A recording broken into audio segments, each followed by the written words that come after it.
right, welcome everyone to the December 15th Design Review Committee meeting. The DRC is a subcommittee of the Historic Zoning Commission. The meeting is informal and designed to guide applicants through the process of obtaining a certificate of appropriateness or a COA for projects within the city's historic districts in light of the Historic District Design Guidelines. Applicant participation in DRC meetings is voluntary but highly recommended, and changes made or suggestions taken by the applicant based on discussions with the DRC are the applicant's choice, but the DRC makes no representation as to whether any changes or suggestions made during the Zoning Commission. We have 6 items on this afternoon's agenda. When the item is called, please introduce yourself and generally describe your item in about 2 to 3 minutes. First up, item number 1, discussion of front and side door replacements at 121 Miles Manor Court. Scott Cash, welcome. Hello. I'm gonna get a mattress and just leave it in the corner. Yeah, that's right. So it's probably in 2007 or 8, it's before we moved in. They're kind of, in our opinion, distinctly non-historic, and so we're just trying to get a gauge of what you guys would like to see on the house, because we would like to replace them.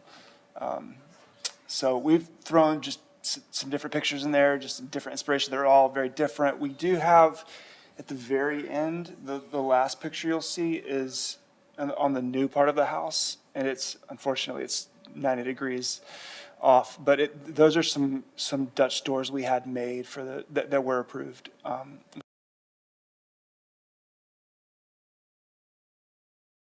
Doors that are on the rear of the house, and we could just get two more of those made as well. But really, we're kind of open and like many different kinds of doors. So curious what you guys would like to see. Okay, perfect. Let's hear from staff and what they think about this, please. Thank you, and thank you for the applicant for returning to discuss alternative designs for the proposed replacement door on the front and side porch at 121 Miles Manor Court. The included proposed designs appear more appropriate and consistent with the Tudor Revival architectural style and are in line with the guidelines. Feedback on the design of the door for direction for the applicant is appreciated, as the guidelines recommend replacement doors be appropriate for the age and style of the building, and staff would like additional feedback on if a proposed Dutch door on the front and side door with higher visibility would be appropriate. Thank you. All right, thank you. All right, anybody want to jump in and make some comment here on this one? We don't have any historic photos. We've looked. I have them Tried. somewhere, but we moved out 2 years ago, and everything's in storage. And I have scoured my files, and I have a CD-ROM, if I can even find a way to access it, that the What's that? builder who did the previous renovation gave me after we bought the house. Okay. But I do not. But even those, I'm not sure were the historic. Yeah, photos. well, I do have a couple pictures somewhere of before they did the renovation, but they kind of gutted it and rebuilt it, a couple years before we bought it, so. Just another question, which door are you leaning toward, did you say, the Dutch? Well, no, not necessarily. We really are wide open. At the HDC, the door we submitted wasn't even for us, wasn't like, hey, we want to emulate this door. It was more just to get the conversation going of what kind of door should we see, because we have a lot of strong opinions about different things we're doing with the house, and we're deep in the interior of it right now, making so many decisions. But as far as the doors are concerned, we're really, one thing we would like to see is potentially a little less light, just for privacy, because it's our side and our front door in our house, because it's on a corner, is exposed a lot to traffic and all that. So those in particular, for me, I would say probably have too little glass for us. They're more constraining than we would want. But, that one's a little bit wider. And then we do love the Dutch doors that are on the back of the house a lot. They're great, and they're, just solid wood custom doors. And so if that's something you guys like, then we could easily go that route again. And they have a little bit less glass than the current doors do. The current doors are probably 2/3 glass, 1/3 wood. And it just feels a little bit too much for our privacy. I was looking at the images, and it was, in around Franklin, your specific kind of Tudor house oftentimes had a more solid front door with some type of little light or no light. And then generally that kind of porch door did have at least a little more glass. I would sort of lean in that direction. Like, I don't think a Dutch door is necessarily a problem on the side, but only because it's already got some replacement now. If we knew it was there originally, I'd say go back with what we know was there, but I think that'd be fine. On the front, it probably wouldn't be something that we commonly see on that style house. So if you would maybe want to do the front in more of a solid with some type of light pattern that you wanted to propose, a smaller. We've seen some with some ironwork over them. You may or may not like that. But the side being the one with a little more glass and a little more flexibility to me, even though it's a road frontage too, it's just not the very front door. So I don't know how everybody else feels about that. Bob? For the front, on your inspiration pictures, possibly something like number 6, which just has a small window at the top. And then I think your side, something like a Dutch door would work, like the ones you have on the back. Okay. Curious, would something, well,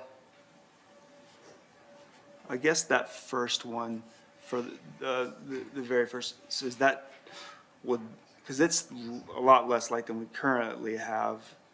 And I know it's similar to the Dutch door, but just because our front door is not visible. I don't know if you guys, I don't know. I don't know Yeah, if the you have a offset. picture. It's offset. You have to be at a very specific angle to even see it. So that said, we're losing light by the little porch that's there. Then we'll lose light. So if we wanted to have more light, what would be an appropriate way to balance that? If we I don't- wanted to not yeah. have, a little 4x6. I don't feel, just because it's been replaced already, I don't feel that strongly about either one. I think that Victorian door that was in the last package didn't quite fit the style of the house, but I think Yeah, that was half that wasn't even our glass, style. It was just a lighted, quick. like the one on the left, could be fine as well. Just and like I said, only because it's been replaced before, so it's a variety that you already have. Except I think what you're proposing there is probably at least closer to being authentic, kind of historically accurate looking door. Got it. Yeah. Okay, great. I'm gonna try to find a CD-ROM and see, look at these old pictures. But Well, I was Go also ahead, Bob. leaning into number 6 because you said you wanted more of a storybook look. yeah, I think we're trying to find the right balance between Right. enough light that you get some light, because that's our main foyer going into the house right there. So we're trying to get enough light that you can see, feel the presence of natural light, but then enough, not so much that we have no privacy. So, but I know what you're saying. So, I mean, Yeah. we do like that style right there, and could go that route. The comment that I would have is that most of the inspirational images that we see are not in Franklin. So if you would, and there are plenty of Tudor-style houses in Franklin that you could actually, see what kind of doors they had. And I know that there are plenty that have a light pattern that the whole thing is a light pattern almost, with muntins in between them. What you show, I guess this is on your image, this is, I guess, it's one of the images that I see. Anyway, it has like I think it has a 9 light pattern, but your windows they're 6/6, aren't they, in the house? They are. So if you were to do something like that, it would need to reflect your light pattern for your window. I think also what you're seeing, the door that shows the little speakeasy, what I call a little speakeasy window, but it's not really a speakeasy. You can't open it up. Something like that would be appropriate. But on the side, it's kind of a toss between whether to do a Dutch door on the side or not. I think you probably could do a Dutch door on that side street, but definitely not on the front, because that's not front of house. You usually don't see that. Sure. But I would recommend, driving the streets of Franklin and looking at Tudor-style houses and the front doors. I did that a bit, and I saw a fair amount that do have something somewhat similar to the first one. Which is what our Dutch doors are. It just doesn't have not that one, sorry, at the very top. It just doesn't have the division of the Dutch door. So, My comment would be the door that is up there now is usually considered the primary door rather than a side door. Right. Yeah. this door here. Yeah, that kind of door. Yes. So we're saying if you wanted that That variety door. it would go on the front. You wouldn't put that on the side. Sure. Definitely. But yeah, I think what we're hearing is there's a little bit of flexibility because you have kind of what we would consider non-contributing doors, right? But that you'd want to use a front door that resembles something that's a Tudor in Franklin. And I think there's some examples of quite a few things. I mean, there's quite a few examples in your little neighborhood there. There's quite a few Tudors. Thinking on Winslow, there's a couple. Yeah, so there's I know that there's almost a dead ringer for this house on Margin, right? So there's things to look at, but I think what you presented are some good options. I think what you're hearing is probably no to a Dutch door on the front, but open to some more than that glass probably. So yeah, anything else, anybody? Just a couple Yes, ma'am. addresses I found that you might want to look at is 809 Fair Street and 810 West Main Street. Just for 809. ideas. Fair Yeah. Street and 810. 810. Okay, great. Thank you, guys. All right, thank you very Have a much. Great Christmas. You too, appreciate it. All right, let's move to item number 2, discussion of signage at 434 Main Street. Holly Hayes. This is not Holly. No, I'm not. My wife is Holly. Remind us your name, please, Ian again. Bristow. Ian Bristow. Okay, if you want to give us a quick overview of where we left off. Yeah, so Thank we're you. the tenants of 432 and 434 Main Street. On the 432, we have our apothecary and sleep store, and 434, we have our jewellery, my wife's clothing and jewellery line. So 434 is Sanctuaire, which is her brand name for clothing and jewellery. 432 is Awaken Apothecary. So our two applications were for 432 and 434. 432, Awaken Apothecary, was for a chalkboard sign and 2 logos on the windows, stick-on logos of Awaken Apothecary. And 434 is for an A-frame sign outside and a logo on the window either side of the door with the brand logo and the name Sanctuaire. Okay. Absorbing the pictures here. Yes, I put the dimensions on the signs for you. Okay, let's hear from staff, see what comments they have for us. For 434 and 432 and 434 Main Street, several new signs are proposed to be retroactively approved. We have received clarification from the Building and Neighborhood Services Department, and since there are 2 different addresses, each space can have 3 signs per the guidelines. Currently, there are awning signs above each tenant space, and here it is what it looks like just on Google, just so we can get an idea for that. And each space is proposing 2 window signs and a sandwich board sign, in addition to the existing awning signs. Per the guidelines, each space is recommended to have 3 signs total. Information on the size of the windows that the signs have been applied to has not been provided for staff to provide an analysis. Additionally, if the vinyl has been adhered to the inside or the exterior of the glass as well. Additionally, the metal frame for the proposed sign does not appear to align with the guidelines for the colorway of the sign and for the material of the sign panel.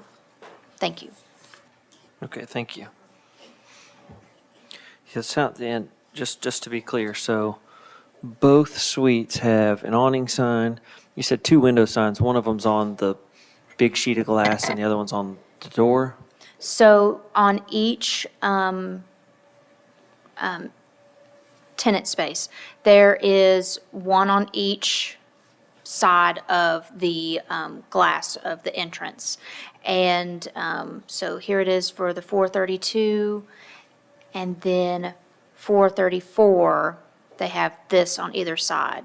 And we went on an errand earlier this afternoon, and the signage does not appear to be on the glass of this door. Yeah, that's in there. Yeah, it's just a flipping It's a kind flip of sign. sign. Okay. So there's two large sheets of glass on each side. Both of them have the same logo decal. Okay. Understood.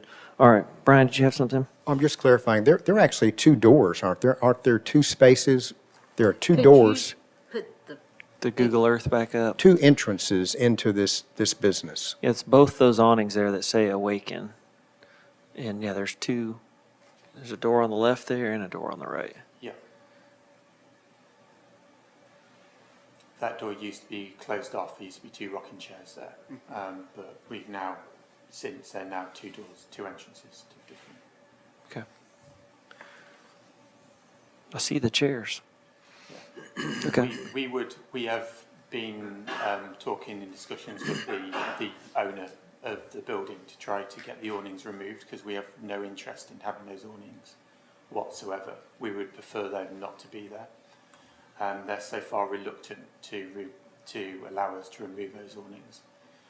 So we don't really have control of those awnings at the moment. We would absolutely love to get them removed. Yeah, and so if they were to remove the awnings, then they would be down to the three signs. Is that Yes, sir. correct? Okay. And if the signage size and everything aligns with the guidelines, then these could then be administratively reviewed and issued an administrative COA. Okay. Yes, you might work with the building owner some more and see, because there have been times we've approved more than three signs. And anybody feel free to chime in here, but we have approved more, but generally we like to start people off at what the guidelines say, which is 3 per suite. And that includes your sandwich board sign. And then, staff had made comment that one of the sandwich board signs is black with white lettering, which does meet our guidelines.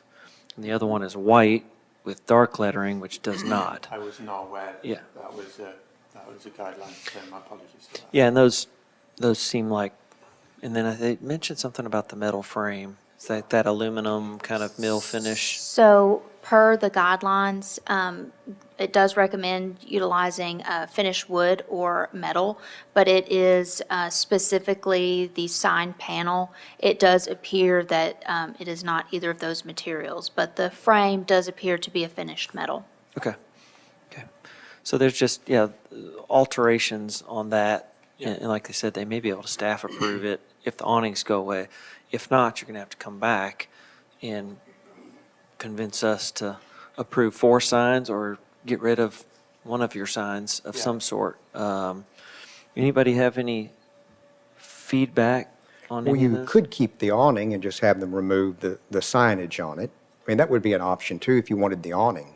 Right, we did look at that. It didn't look like we might be able to put a cover over, something over it to remove the name. But it didn't look like we'd probably go through the material if we tried to remove the sign, but I appreciate that. Because I would think comment. that the owner would either, they let Awaken Tennessee, actually put the signage on. Yeah, So it means that it'd just be recovering the awning probably. yes, yeah, they're about $2,000 an awning, which we're reluctant to do, but you're completely correct. I wasn't aware that, I mean, the signage on the windows, just to make you aware, my apologies, it wasn't complete in terms of your understanding, but they are applied to the outside of the glass, and they are just stick on, so you could kind of scrape And I think them off. those need to go inside, right? Per the zoning ordinance and the design guidelines. They need to Yeah. go on the inside. On the inside, Right, yes. Okay, thank you. So that, and then when you, whether you administratively approve or not, we have these coverage rules. So we see how big it is, but it has to do with a percentage of how the sheet of glass it's sitting on. Yeah. So you might provide the dimensions of the sheet of glass too. Okay, I would expect that one to be okay because it's relatively 16 by 16. The window itself is maybe 5 foot by 4 foot. I don't even remember, what is the guideline on that? I believe it's 15%. Okay. 15%. Yeah. Okay. And unfortunately, it's not, all the see-through stuff in the logo doesn't count. They're going to draw a square around the whole thing, Okay, right. which it's the only fair way we can do it because we get a variety of logos, right? So just provide the sheet of glass. Yeah, I wasn't aware we needed. Yeah, my apologies. pretty simple there. But yeah, I'd keep working with staff a good bit on, and your owner, the building owner, Yes. to see if you can't fall within the guidelines. That'd be your easiest route forward. Yes. And then if not, and you need to come back to us, just be very clear on the dimensions Yeah. and go through the guidelines really closely and make sure, and staff will help you with that, just making sure that you've answered every bit of information we need to make some type of call on that. Brian? And you may know this, but if you Google City of Franklin Historic Guidelines, it'll bring you up to a link that has the flip book of the guidelines. Okay. And you can search them.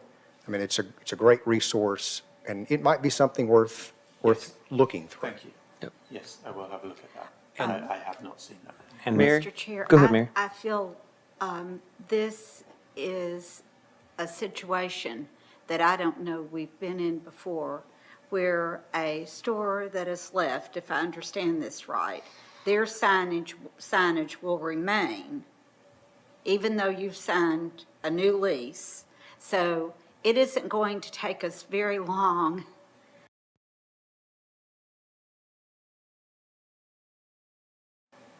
With companies that aren't there. there and awnings anymore, are keep still- retaining signage and then new signage going up for a new business. Yeah, I'm not, So that's, we just haven't had a situation where a new shop signed a lease with that situation in place.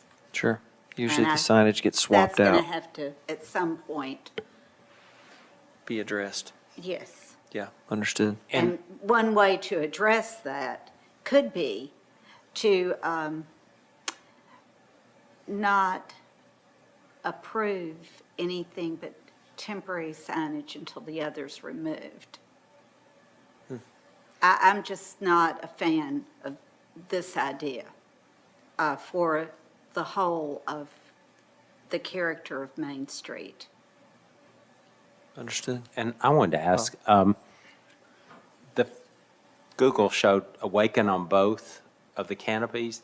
Has it changed to Sanctuary on one and Awaken on the other? Yeah, that's right. So on 434, we've got Sanctuary Right. now, and then 432. Okay. I mean, it's Awaken Apothecary, but Awaken Tennessee is close enough to it. But as I said, we would love to remove the awnings completely, and then it becomes very clear. We just need to amend the labelling on the windows and amend the sign, the A-frame sign.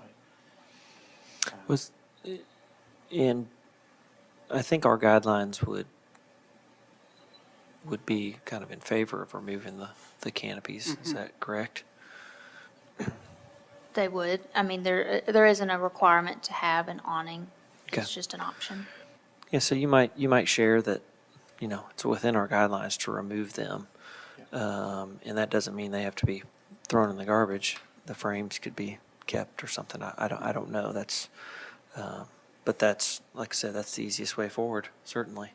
Especially, you know, I think we're lucky here that the company has the same word in their, the second, the new company's name. It's like, that's coincidental. Or maybe it's not, but that may not be the case, you know. If Yeah. Mellow Mushroom moves, how long is that going to say Mellow Mushroom and be something, or, you know, just making up a Right. hypothetical. But- It- Okay. Could I ask a quick question? Going back to the signage and the percentage on the windows.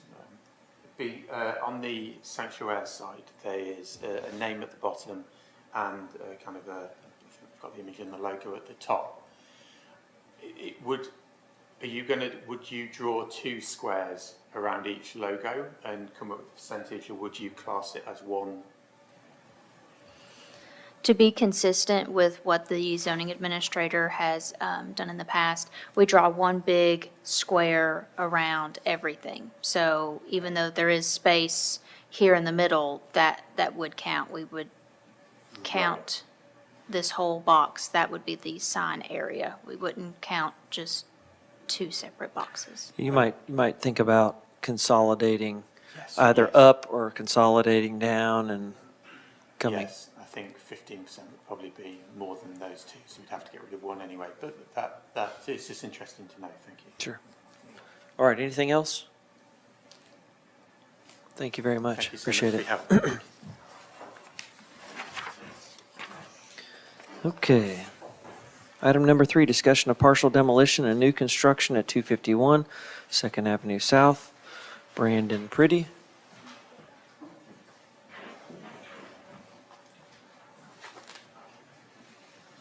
Or Aaron Rodgers? Is that you? Aaron Rodgers, that's right.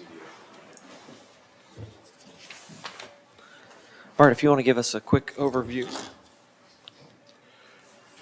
Yeah, so the last DRC we were at, we listened to your comments and made some modifications to the elevations. I know there was some concern about the window styles and the transoms located above, so we revised those, removed those transoms. Oh, I'm sorry. I apologize. Can you hear me there? So we looked at modifying those windows, so you'll see those in the updated elevations. Another comment was in regards to the balconies, and there was some concern about, potential visibility into the neighboring yard to the north, on the north side, as well as the appropriateness of the Juliet balconies on the east side of the building. So we do have an updated elevation sheet that addressed that, and we have removed those balconies for comment.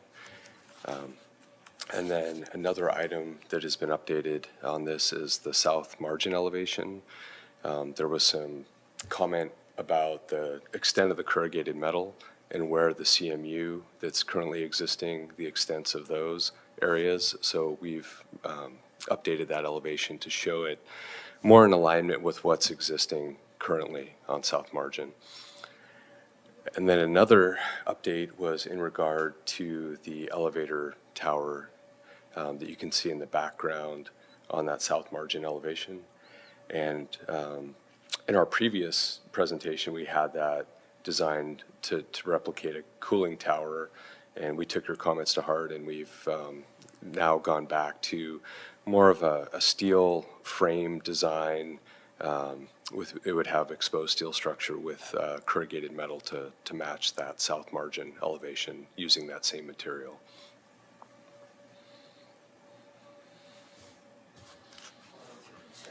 Please.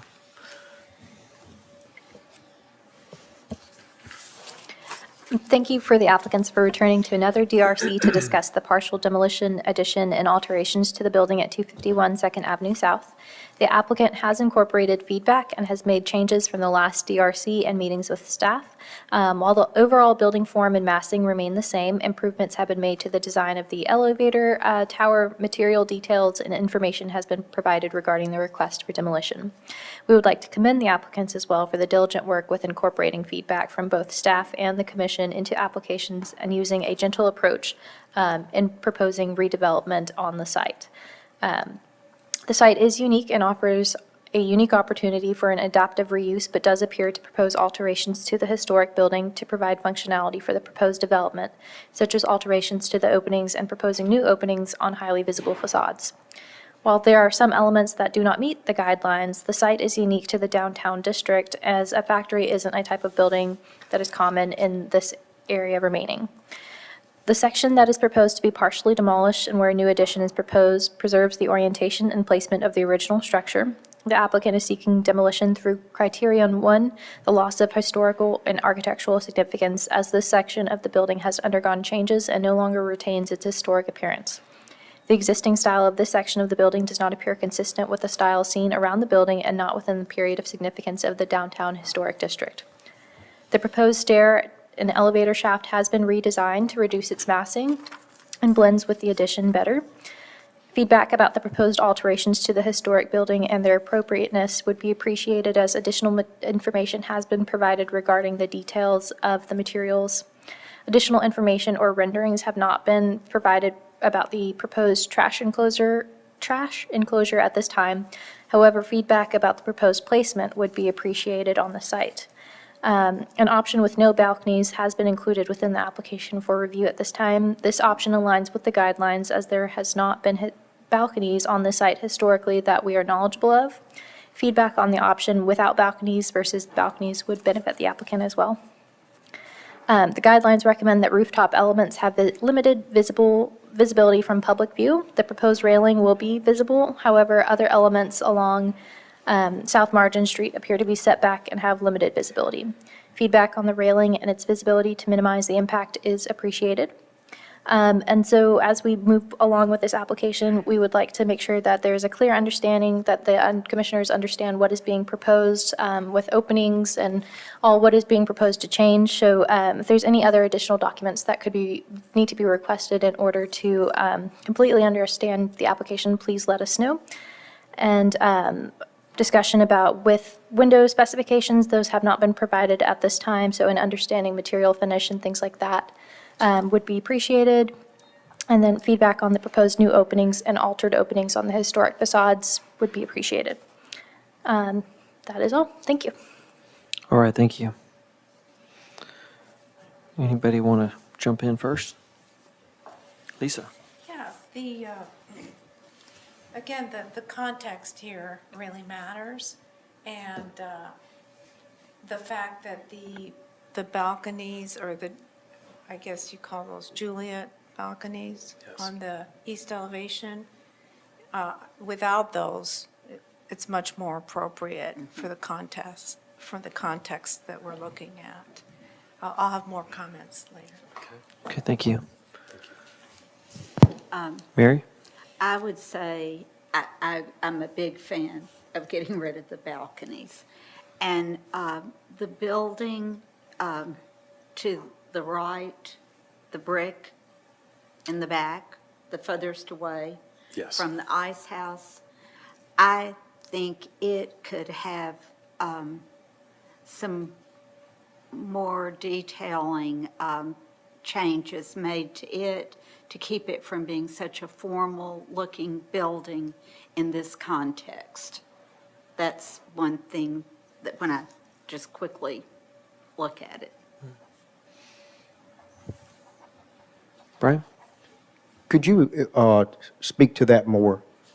The way that the ends of the building rise up above the roof is a detailing, not get to the rear building. The rear, yes.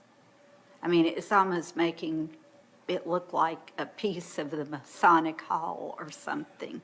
I think it just needs simplified. I think the brick detailing on the corner with that scale gives it a formal look. And that's the part that actually has a gabled look. Mm-hmm. I'm not against the gable, just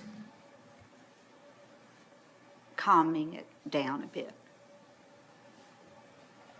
And did I understand, because I'm looking at the renditions I'm seeing, I see Juliet balconies, but they have been removed. Is that what I'm understanding? That is correct, yes. That updated exhibit, and the third in the packet has those removed, so. And I would like to say, thank you for the updates. I mean, the windows, I mean, they definitely remind you more of what was there with the Lily Mill and that brick building. And I think it does make a positive change. That's great, thank you. Yeah, we tried to reflect directly back to the Lily Mill photographs that we had to update these windows. And I think the elevator looks much better than, I think it was circular. I think square, rectangle, square was, yeah. looks much better. Draws we're less looking- attention, I'll Yes. say that, yeah. And, Looks more industrial. and Mr. Chair, before, came for approval, to see this building more in the context of the houses on the sides would be helpful. Yeah, I think it's important to understand, I mean, obviously there's a property line, but where's the house beyond the property line and what's that delta look like? Because And- there's a mass and scale thing that happens depending on how far away that house is. And I think the same's true about the house behind, I guess, on the opposite side from South Margin. But you can sort of see it here, but it might be good to just rough it out with a silhouette, just so you can see, okay, we're building a two-story brick mass, and is it 35 feet from that house? Is it 50 feet from the house? I think it And makes a then- difference. Yeah, and the house next door on Second Avenue Mm-hmm. was a residential home and could be, and kind of understanding how this building marries up with the backyard of that home. Sure. Yeah, the balconies are a bit of an oddity in the neighborhood, right? I mean, we've got, the brownstones have some semblance of that, but specifically on this type of industrial building, it's kind of odd. But then when you take them off, I think it does tend to look like a brick kind of office building, right? So if there's a way to put the additional detail into it, whether it's brick detailing or whatever it is to kind of bring it a pedestrian scale, actually that elevation is more intriguing than the side. The side without the balconies just becomes kind of a long expanse of fairly flat-looking brick. So trying to detail in a way that it's got, that kind of, we've talked about base, middle, and top.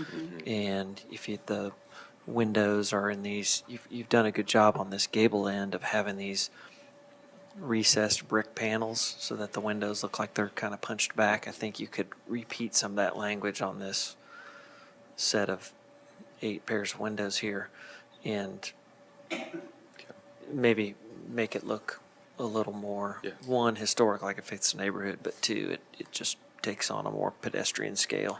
Doesn't look like a office building. Yeah. Brian? And what I'm seeing, of course, and this is very two-dimensional, are there insets, you've got that center section, or is that in like 3 sections with it, two parts, a offset from the front, or is that just one big flat facade? You're talking about the southernmost portion of that? It was on the image that was just up, that you had, Emily.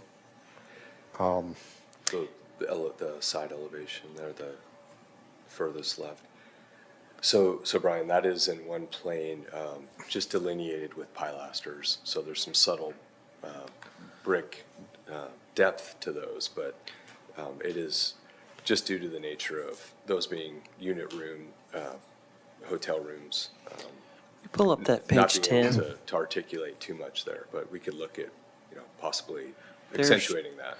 That's the best depth kind of perception we get. Now, the There- windows aren't the same, but that's, I think some of that pilastering and things like that could go a long way. It And just does. breaking the corners a little bit into pieces, and you've got some, but I Yeah. think you got to take it another step further. And I think you did it on that gable. I know you've changed it to brick in the panels, which is a good thing, I think, but I think you could repeat some of those details on this southernmost mass, and it would make it just feel like it's got enough kind of delicacy and scale that it fits the rest. Because the whole site's kind of quirky, and it's all about all these. It's like being at the factory. There's all kinds of funny little pipes and things hanging off of it, and that's why we love it. I think this is just too sterile in its state Okay. that it's in here, if that's a good way to put it. Is that right? But I do see what they've done here, or what you've done here, I think is very much in line with getting to that place. So, and staff mentioned the dumpsters. So if they could bring up the site plan, I'm assuming that, you know, there are already dumpsters for this building. I don't know. Do you know where they're located? I believe I'd have to defer to Troy, but I think, and Troy, correct me if I'm wrong, they're in the back of what's going to be the new parking in that upper northeast corner of the property now. And I believe you can see those on Street View if you zoom in on that.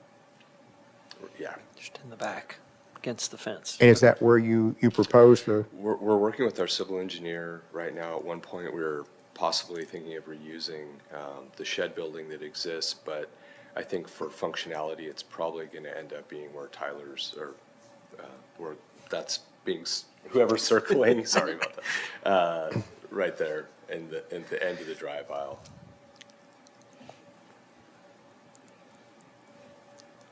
And is there going to be fencing or what Those- around the site? Those will be screened, or the dumpster will match the aesthetic of the building and will follow any screening requirements to.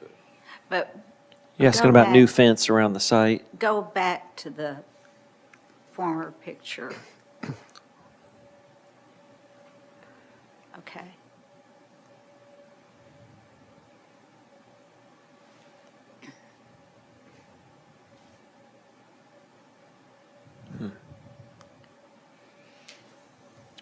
So this would place the dumpsters very close to the Rainey House. Is that right? Yeah, right outside the window. Yeah, I think I would love to see, you know, some more thinking about where those go. And we're still in the process of trying to dial that in, so we're sensitive to that, and we'll make sure that it's put.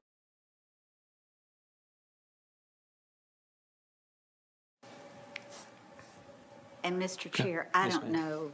know what the city guidelines require, but more height coming to the site, I would like to look at some type of screening where it comes up against other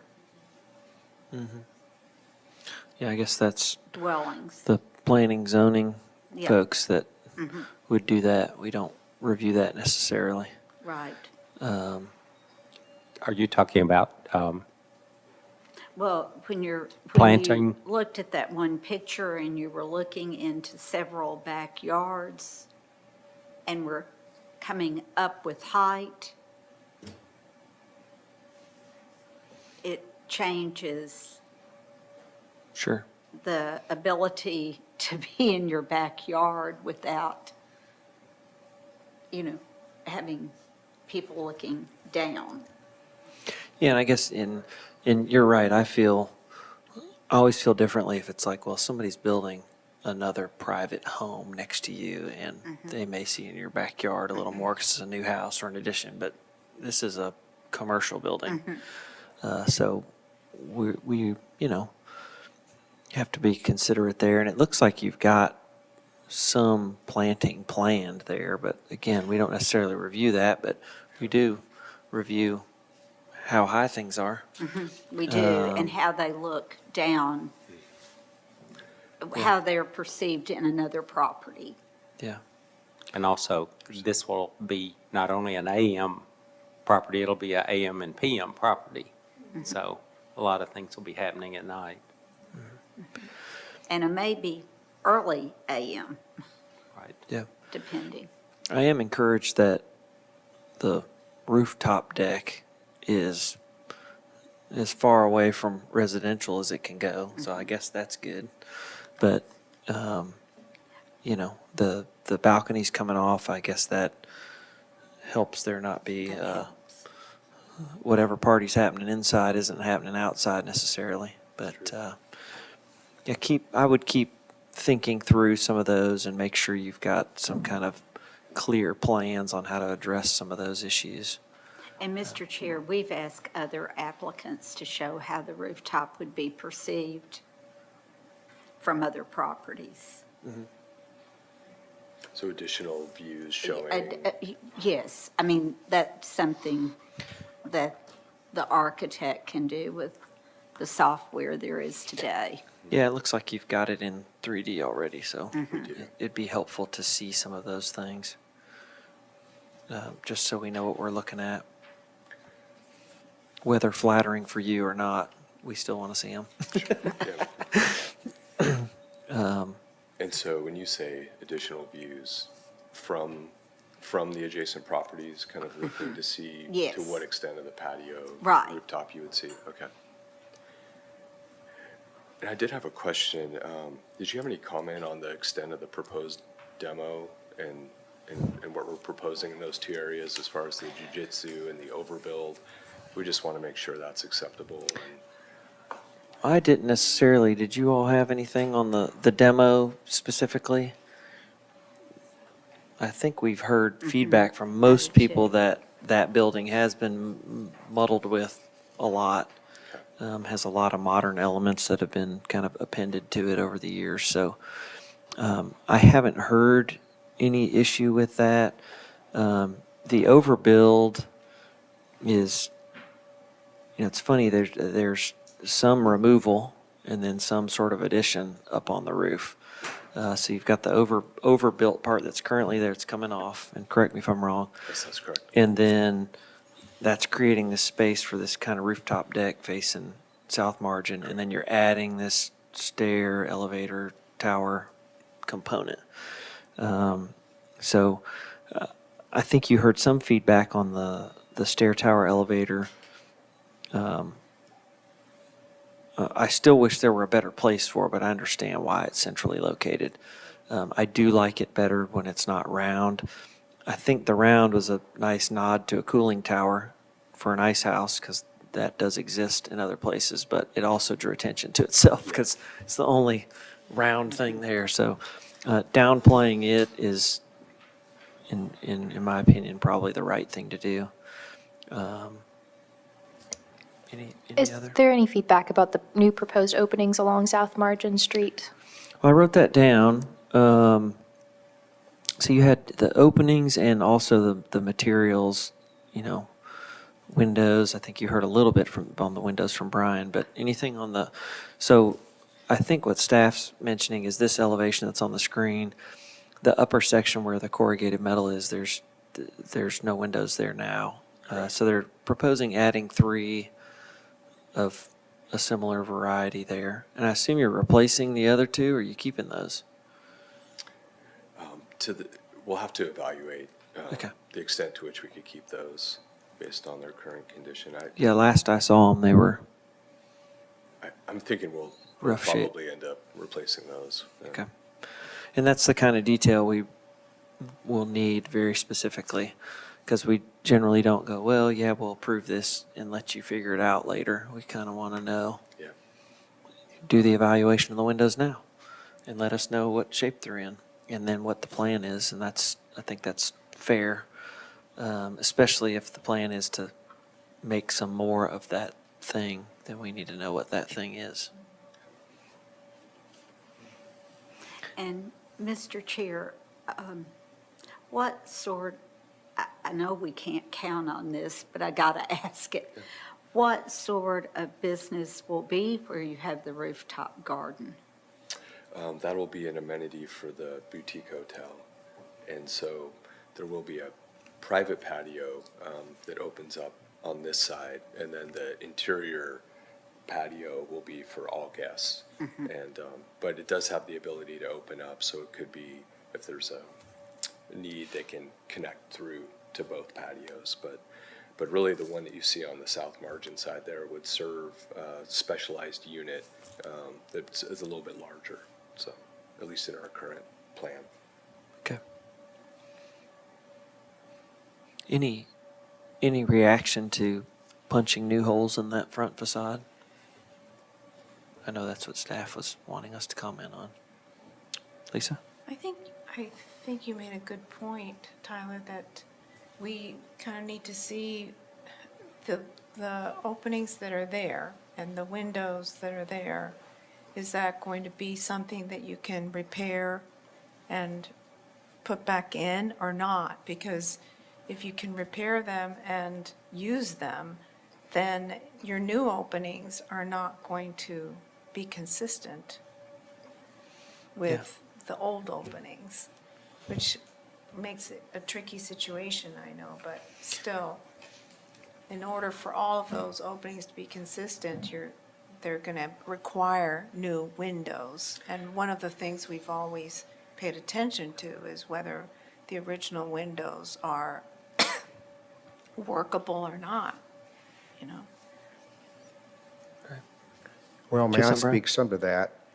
So originally, where the building you're seeing that's now with the corrugated metal was the David Farr Mill. So it was a mill, and, I mean, it didn't have those openings that I remember, from photographs of that. It was whenever this became the Dixie Chicken Processing Plant that those windows were added. So that was done in the 50s. So, new openings were added and things were changed. And, we're talking now about adaptive reuse. So, in a certain sense, that weighs in my mind too about, how this now functions with this new use of being a hotel and new openings. So, I mean, I would lean towards that, what you see is more balance and harmony in what they're presenting and what we see from the past.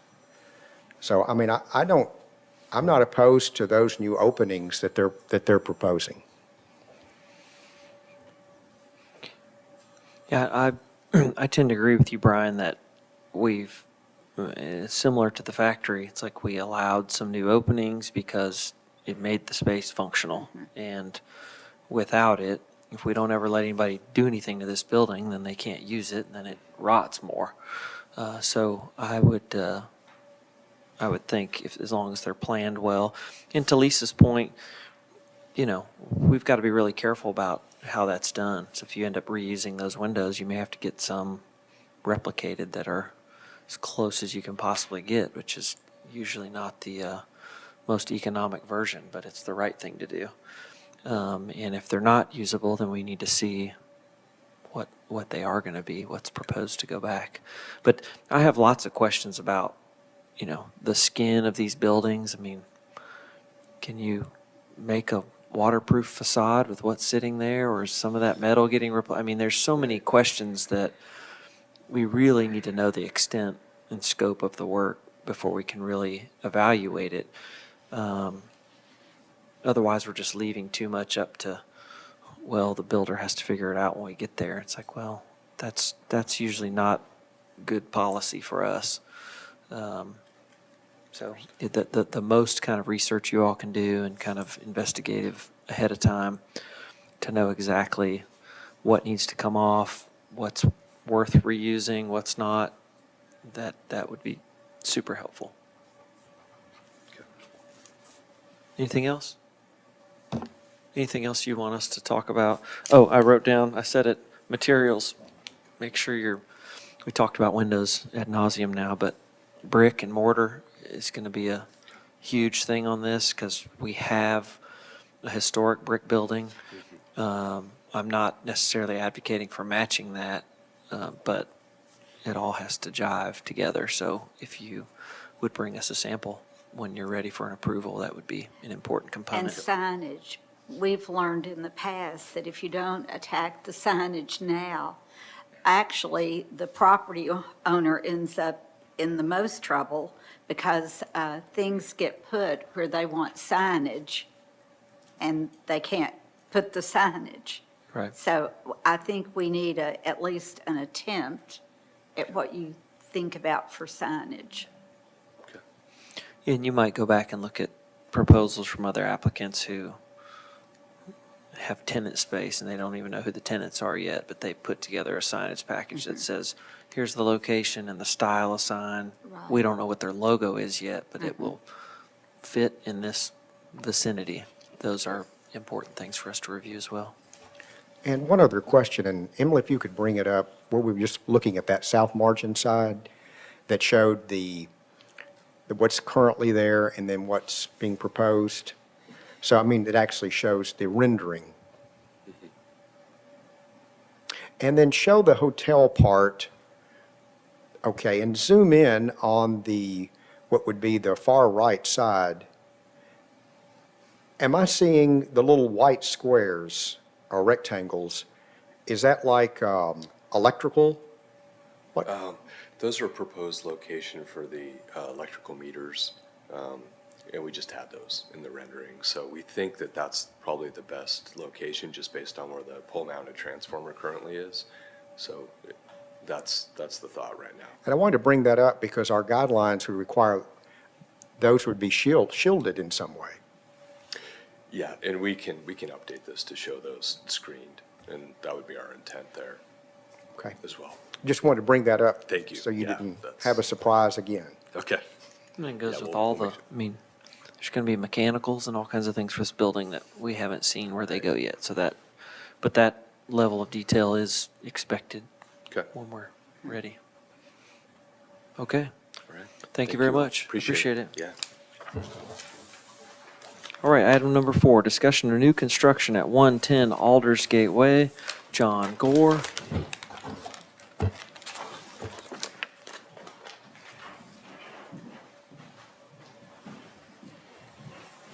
Hello. Good afternoon.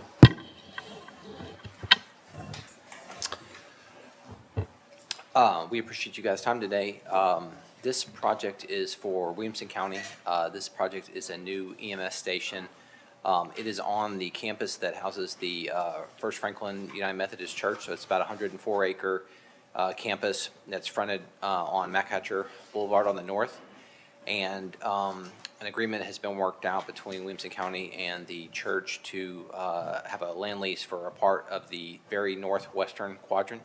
You see there's an existing road that comes off of McHatcher with a cul-de-sac.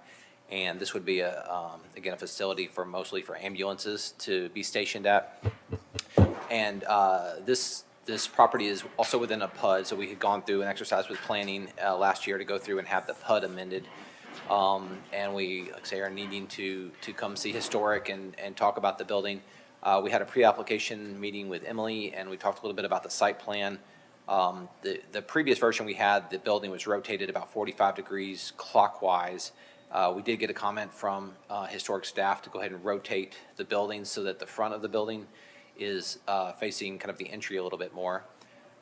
So that's some of the recent changes we've had to the site plan, but I'm joined by Lacey Fuller with TMP Partners, and we have actually 2 options on the building elevations, and I think Lacey wanted to talk through with the group some of the differences in the building elevations that they've been studying and get some input.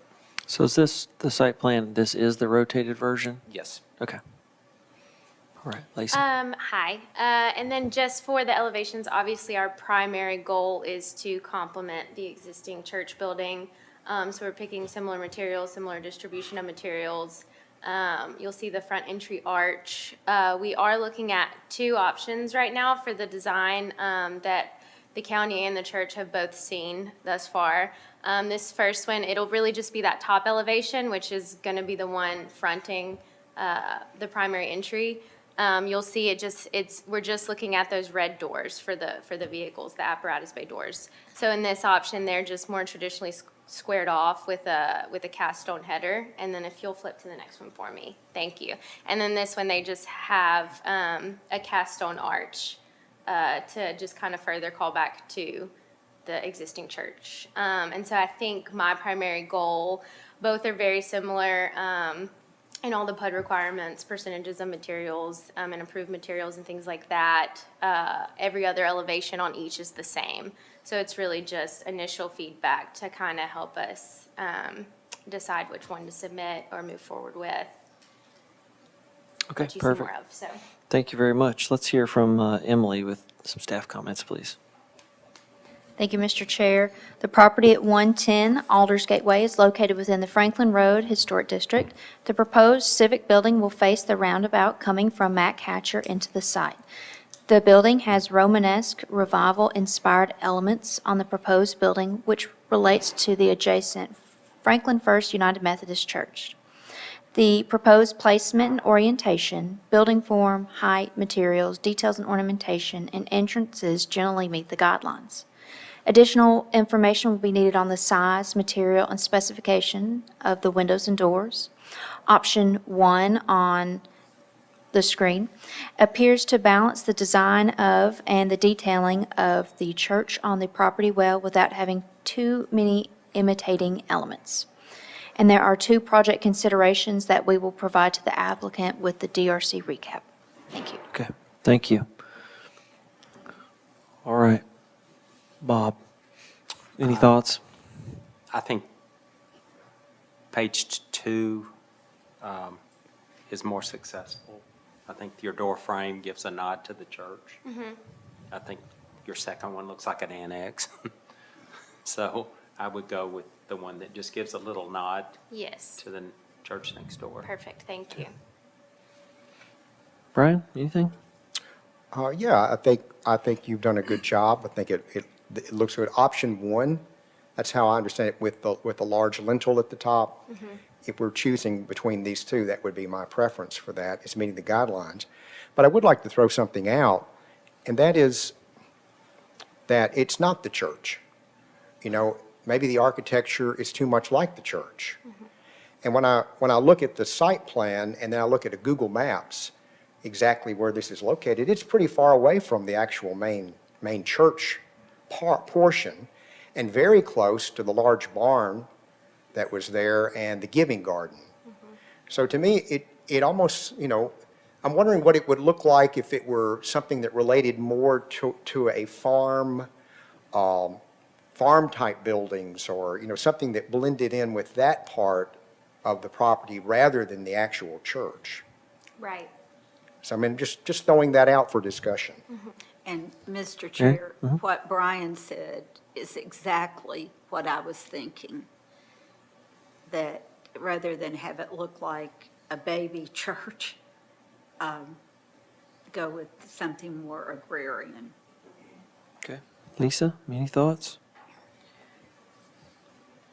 Just that the, what is it, Plan 1? Is the preferred of the 2. But that's an interesting observation regarding the fact that, you know, it's not visible from the street, it's not right near the church. It's a firehouse, you know, it has to have a function, and if there is any way to do something that is within the context of a farm perspective, that would be pretty cool. We can look into it, definitely. I will say we are in partnership with the church, just to get this project moving along. So we do want to be cognizant to their board of trustees and just kind of make everyone happy. I will also say that with Essential Facilities, there's just some reinforcement required that CMU and Brick seem to help us achieve the most efficiently. But I do know what you're saying, especially as you're driving in, you kind of see that giving garden immediately, and the church is much further down the way. So we can look into that for sure. Again, I like the first proposal. Thank you. Mr. Chair, also, have you all looked at the West Haven Fire Hall? I have not. Well, it is more of a calm down, but brick. I think the church site would be more interesting with the variation personally, but if they're really pushing, then I would say might be worth looking at West Haven. Okay, perfect. Not the tower part, but Yes. the other.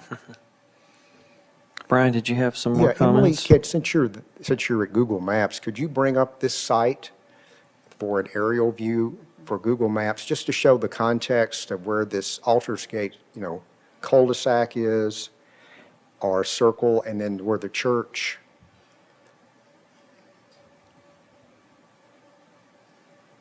So kind of where the mouse is, that's where the church is. And then kind of where the mouse is there, that is proposed to be, once this loads, that is the turn-in from Matt Catcher. And so it'll be placed just right off this little cul-de-sac kind of turnaround area. And then that red roof there, that's actually the Giving Garden or the Giving Farm part. And Yes, sir. okay, thank you. Yeah, I tend to agree with the idea that it's borrowed a lot of elements from the church. And it's all the step parapet stuff, all that.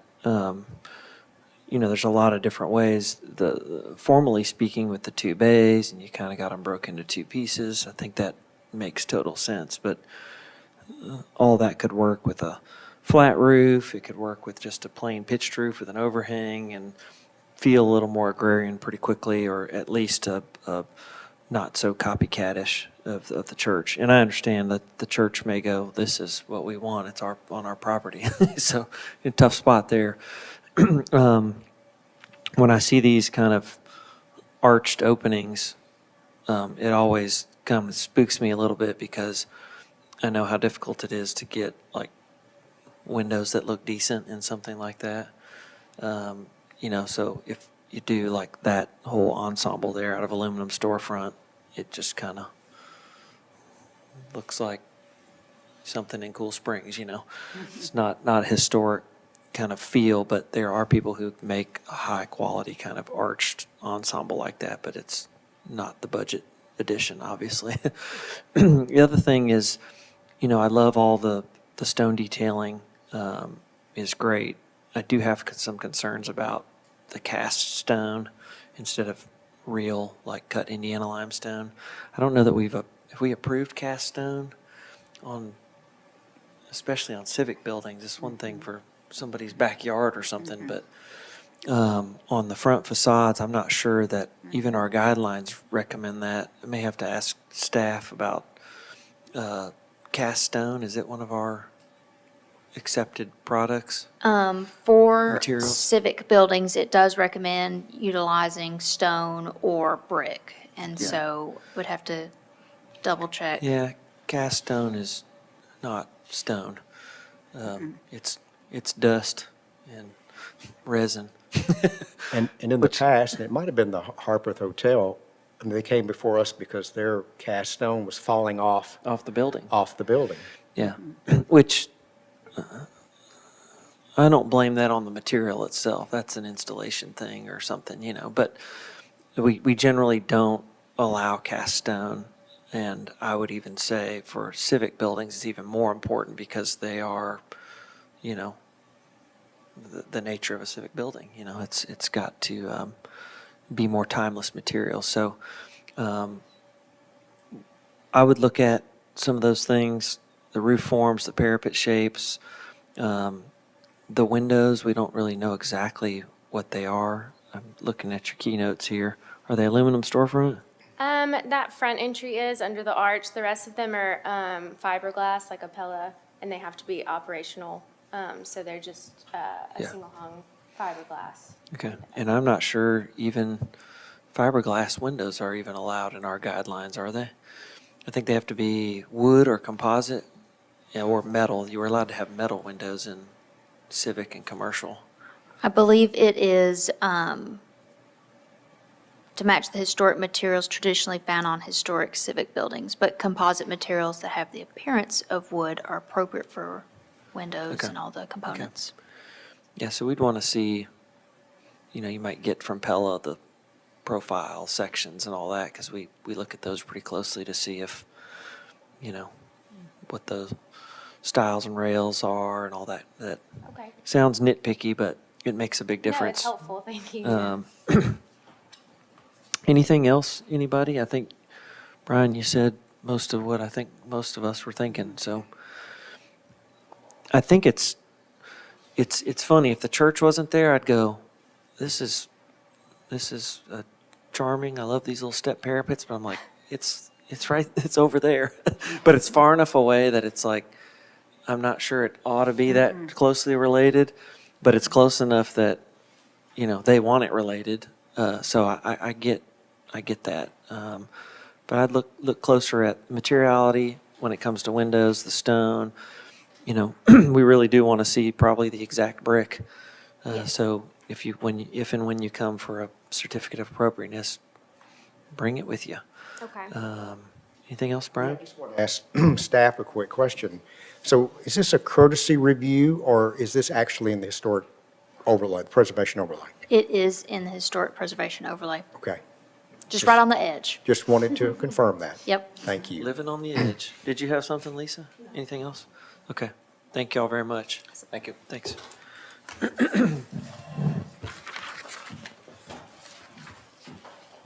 Item number 5. Excuse me. Discussion of alterations and an addition at 1309 Adams Street. Benjamin McCreary. Welcome, sir. Hello, good to see you guys again. Good to see you.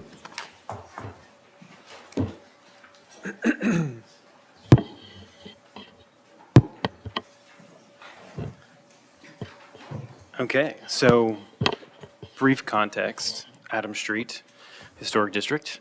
This project is kind of right in the middle of that. And it's a unique historic district because along Adams Street, there's this mix of all these new homes that have been created from where the other properties were not in the historic district, but they're right above it, and they're kind of like split all around this thing. So that's the context, right? We've got historic homes and then these big newer homes around it. The property in question for us is 1309, and of course, that is one of the few that's still remaining. And so it is also adjacent to another property that's just been renovated. So we're going to use that as some kind of talking points. But overall, very excited about the project as far as what it is. We recognize the historic significance of the property itself, the character of its massing in relation to the street context. This project appears to have been originally constructed sometime in the early 1900s with some additions in the 1930s. Sometime after 1940, the front porch was enclosed, and you'll see that, and there's a kind of a odd front porch that's been added in its place. So what we are proposing, and really, unfortunately, you guys have seen this project before several years ago where it was requested for a demolition to build something completely new. We are not coming to do that. But we are acknowledging that there is a lot of deterioration in the house and a lot of things that make it difficult to do a complete kind of full restoration that we would want to do. What we can tell from the inside is that most of the floor system is gone. The original fireplaces are gone. Most of the interior structure has termite damage. There's no crawl space. The floor joists that are existing are on the wood floors. The foundation is crumbling because most of it is rubble. So there's significant work that needs to be done to kind of make this a house that can continue to contribute to the area and be utilized for years to come and kind of maintain that historic character that was there. So what we are proposing is kind of an extensive renovation in which we maintain kind of the front, the things that we know were historic. So we're going to take the front porch back to the original shape and the original recess that's not currently there. And then we also would like to maintain the front gable the way it is as far as its massing and shape.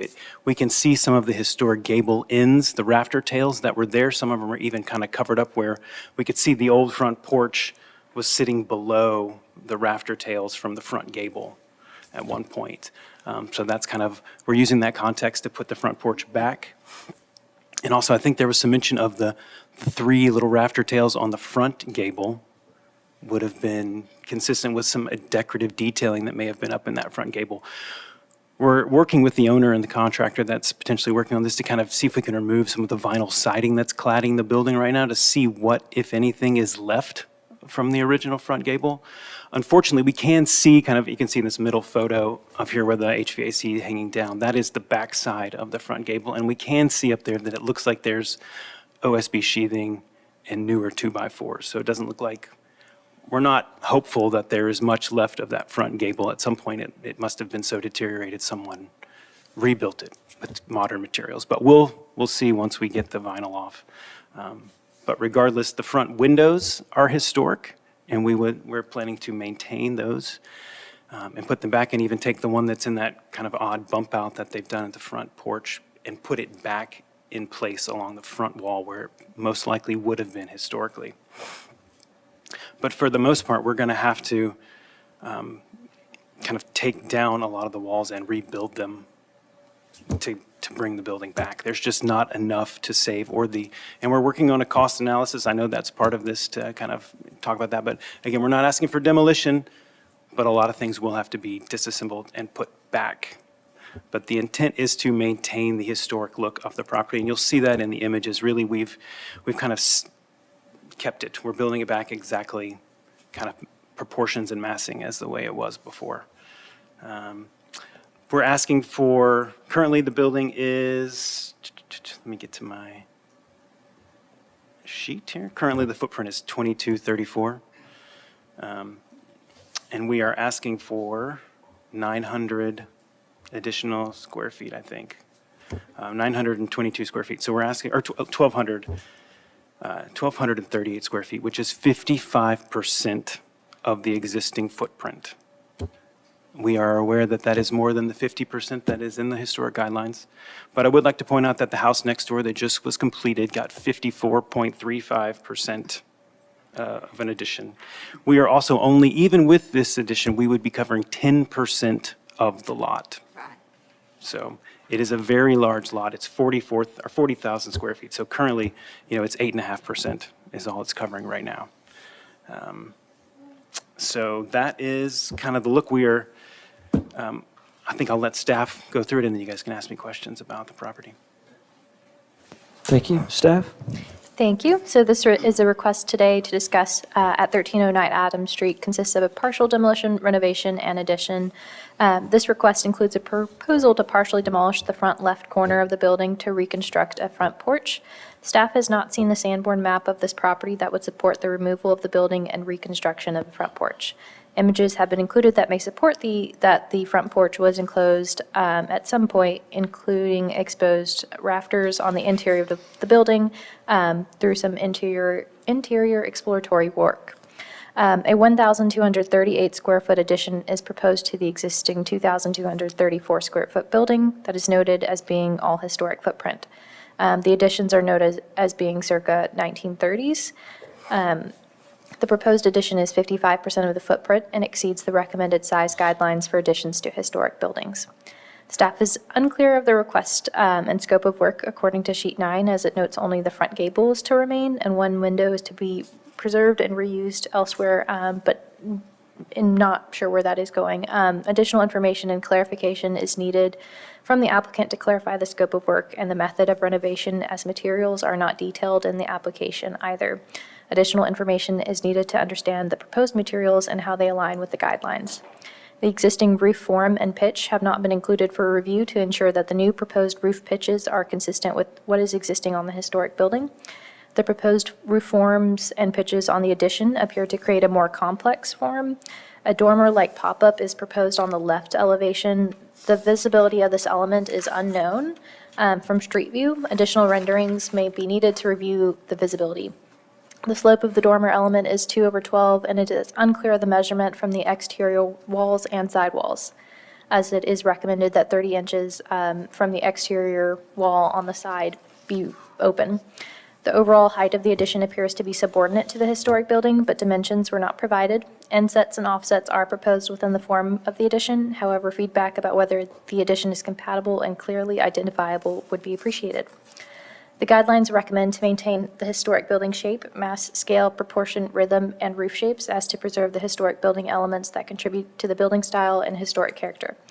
While it is unclear what scope of renovation and rehabilitation work may entail, it appears that the historic form is maintained. However, additional information is needed to review the work within the guidelines. Thank you. All right, thank you. Mary, would you like to go Yes. first? Thank you. I would support going over 5%, given the size of the lot. And I think this is going to be a labor of love, given the extent of the deterioration of this.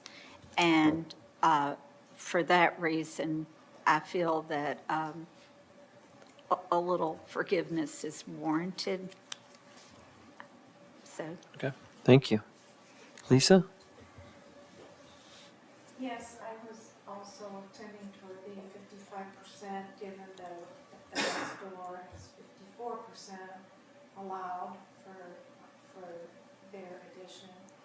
It'll be interesting to see what might be salvageable behind the siding, and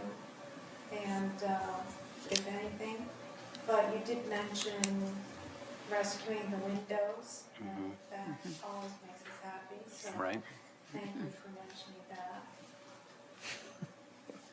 And, Looking out for you. thank you. Also, I see from the renderings that you've added a chimney. Is that consistent with our guidelines, Elizabeth? So chimneys are allowed on additions as long as they're subordinate in size and form and massing to the historic chimney on the building and also in the district. But the chimney in the historic part of the house, that is a new chimney. Those are all gone now. The chimney is still there. It's smaller now, it's made of masonry, so we're proposing to come back with the chimney in the same location. We'll just need to make it a little larger is the proposal to use modern chimney flue. Okay. But it's in the same, from the front of the house, it will look the same as far as size and sitting behind the gable where it currently sits. Okay. And regarding the chimney, especially the new one that's proposed, on a house of this vintage and this age, I would recommend an interior chimney rather than the exterior chimney, because you usually just didn't see them.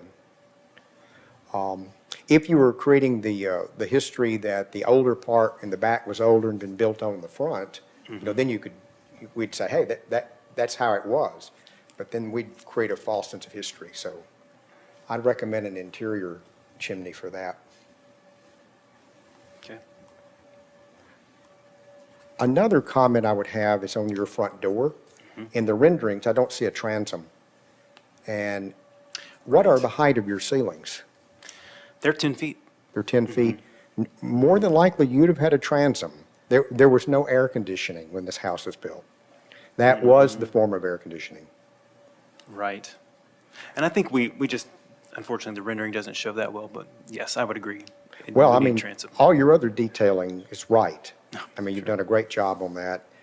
Even to this, I always called it a 45-degree hip that came on the end of porches. You've got a degree coming off of that rather than being straight out, which I think you have also seen. And your rafter tails that are decorative, I mean, I've seen really basically two styles in Franklin for this period of house and even a little earlier. And so there are plenty of examples of what to replicate if you can't find them. And I'm assuming that on the back porch that we're seeing is that enclosed or is that just an open back porch? The one that we proposed, The one that's being proposed. it would be a screened porch. And that's included in your square footage that gets that 5% over. Correct.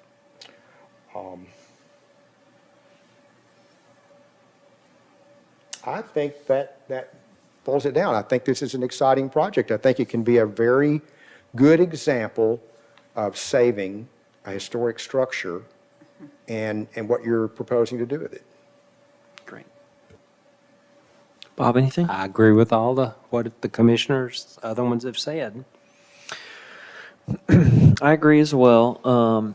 I think to staff and the community's probably concern of, we see this demo plan and everything's dashed. Right. You might add some exhibits there. Sure. And even if it's just an annotated list, kind of sequence-wise, like, well, we're going to remove and retain all these windows, and where exactly they're going to go back if you're Okay. planning on using them. And you've got kind of a generic shoring detail in here. It's just kind of Right. shoring stuff, but it's not Mhm. specific to the house. And not that you need to go through the trouble of necessarily putting a very detailed shoring plan together, but to say in your drawings, hey, we're going to shore up what's here, and here's what we're going to try to explore as we go through the demo process. Because some of it is let's open this up and see what can be saved. And it should be noted here on what that is. Well, first thing, we're going to take vinyl off. If there's any siding that can be retained, well, if you're going to take the wall down because the wall needs rebuilt, well, you can't just leave it. The siding will have to actually come off. So I think in this particular scenario, like you said, there's going to be a lot of taking individual pieces off, but there has to be some type of plan that we feel comfortable approving so that us and the community all knows, like, when they see almost every wall gone, that yes, it is gone, but it's coming back. That was necessary for getting it structurally substantial enough that it will stand up. So I'd say just expound on this demo plan a bit, just so that there's some documentation of, we're not just saying, Right. go for it, hope you figure it out. That's not a good Sure. idea. Sure. And to Right. piggyback off of that, so all the walls showing some demolition to them, I'm assuming, from what I see, all the seals have to be replaced. Because I'm sure they all termite damaged or rotten, dry rot, Right. post beetle, whatever. But all the studs within the houses too, I mean, they're completely gone? Not all of them. There is termite damage on most of them, up 5 feet high. So we've only seen the inside of some of the interior walls, and that's where we've already noticed termite damage. And based on what the sills look like around the perimeter, we're just not optimistic that they're in great shape, but we don't know at this point. Yeah, I would assume that on the seals. Yeah. And it'd be interesting to find out how many walls actually have termite damage up 5 feet. It would be. And those old poplar sawmill 2x4s. Yep. Do you have something, Elizabeth? Yes, so staff will just need a clear methodology of how the one wall will be preserved or what all elements will be preserved so that we can work with our building and neighborhood staff to ensure that that still counts as a renovation. Right. Well, that's I think what we're getting at is, it's like, is there any foundation going to be left that you're going to try and use? Is there a foundation? And if you're reusing parts and pieces of that chimney, is that remaining for the most part, or is it being torn down and rebuilt? Okay. Those are all things that, I think to staff's point, at some point, they have to consider it an application for demolition, which has already been seen too. Didn't we hear that and voted on it before? So we've got to find ourselves, I think we're all excited that you're going to do something with this. We just need to make sure it's documented well and that everybody's confident that it's going back to a place it should have been. Is that fair to say it that way? This has similarities to 264 Natchez. And it was just more, as he suggests, a piece at a time kind of deal. When everything is damaged. I mean, this house has sat there, I don't know, 15 years. Stuff's going to happen. And It There's also, going to be unimaginable deterioration. Sure. yeah, it reminds me also on the house on Third Avenue South next to the railroad track. That's exactly right. I mean, I was in it before someone purchased it, and the entire floors had separated from the seals. They were all on the ground. I mean, it was in bad It shape. was, exactly. And it was brought back. That's right. It's fabulous. So it can be done. Perfect. Okay. I think it's all it's the first part which creates some uncertainty in everyone, like, oh, we drive by one day and there's a front gable, Right. and that's it. Can be unnerving. So as long as we have it documented and, staff is the folks who have to field questions from the community when they go, what happened to this building? And you say, well, they were approved to take down, a lot of the building was in really bad shape, but it is going back the way it was. That they need to be able to confidently say that, and us too. May I ask another question? Sure. So thinking about existing foundations, right, where we know it's currently rubble, which is not going to meet current codes for rebuild, would there be some appetite for if we maintain some of or save some of the historic stones and even split them as a veneer? If we went back with the CMU foundation in certain locations so that we maintain that memory of the rubble foundation, but updated it with a modern structure? Is that what it has? Does it have a continuous stone foundation today, or is it just on piers? Part of it is on a continuous stone foundation, the front bit, and then there are some piers kind of in the other additions, which may have been porches at some point. They got infilled, kind of a thing like that. So it's a mix. And then, of course, the newer historic additions are CMU. I certainly would be for that. Yeah. Yeah, we want it to look like, I keep saying it should have, right? We want it to look like it should have looked the whole time and it had been maintained, right? But to go in and back that with something that is better for the house wouldn't bother me a bit. I Okay. think that's the right thing to do. Yeah, and reusing original materials, I think should be right in fit with the guidelines. Okay, Yeah. great. And I would say, and if I'm wrong, if you remember different, Brian, but on the houses by the railroad tracks, I don't ever remember it getting down to where there was just a wall standing. No, never. Yeah, that's Yes. not So good I don't want to practice. plant that in, No, the that is head. not good, Yeah. good historic preservation Right. practice, I don't think, to No. leave one wall standing. and- no. Understood.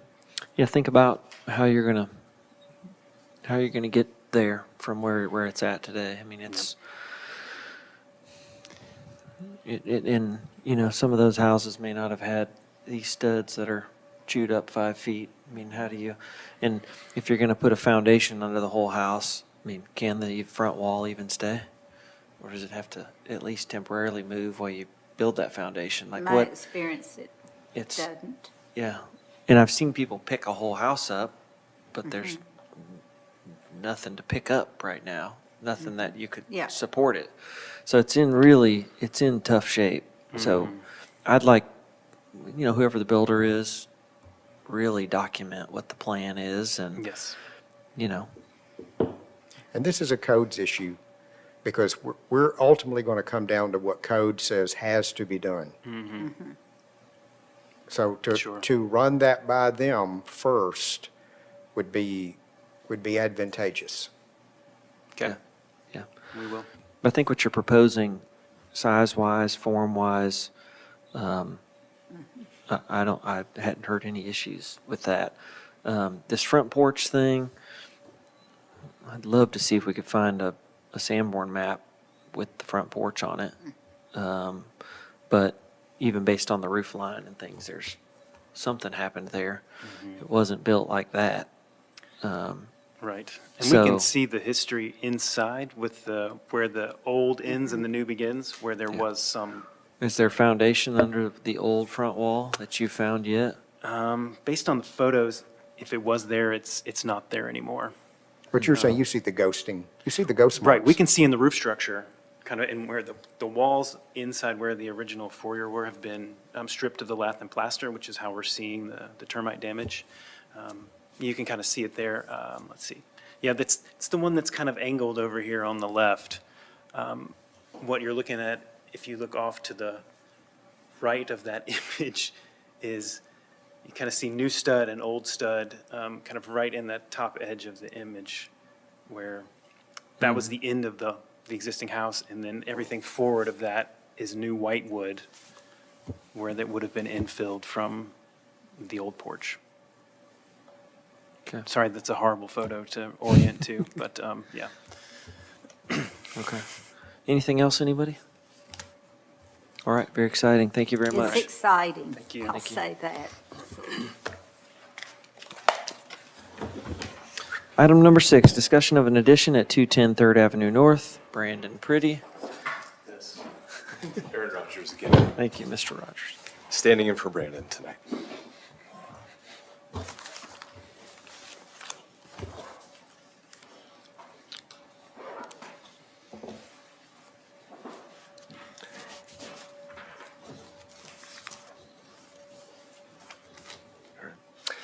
Well, thank you. We are proposing a renovation to an existing home/business on 210 3rd Avenue North. Property owner Sean Aiello is here with us tonight. He's a lifelong Franklin resident and a long lineage of legal practicing family in the Franklin area. So what we're proposing is taking the existing house and renovating from what is currently a dental office to a law office. So maintaining the historical character to the greatest extent possible to the exterior. There is existing asbestos siding that would be abated and removed. And from pictures that Sean shared with us, there does appear to be 4-inch reveal wood lap siding. So we don't know the current condition of that until we remove the asbestos. But the intent would be to match that siding profile, either if it can be restored, we would certainly want to do that. If not, we'll replace it in kind. And windows would, ultimately, we'd want to restore the historic windows. And if not, if we're not able to, those would be replaced with new to match the existing.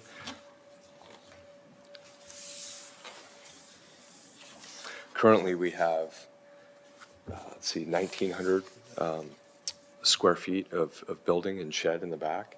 And we're proposing infilling an existing porch to create more office space, and also a new portion that would connect from the existing home to the shed of approximately 275 square feet. Those are all located on the side of the property within that, or outside of that 7-foot side setback. They're not visible from the street.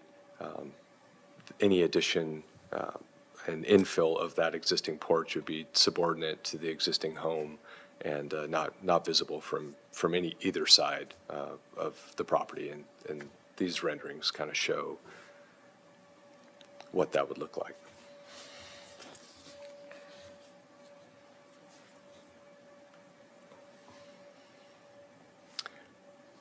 And currently, we have a current lot coverage of 38.16%.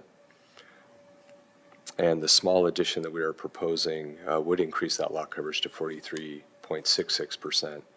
It's still below the established OR zoning requirements, but we do know that guidelines recommend a lot coverage of 35%.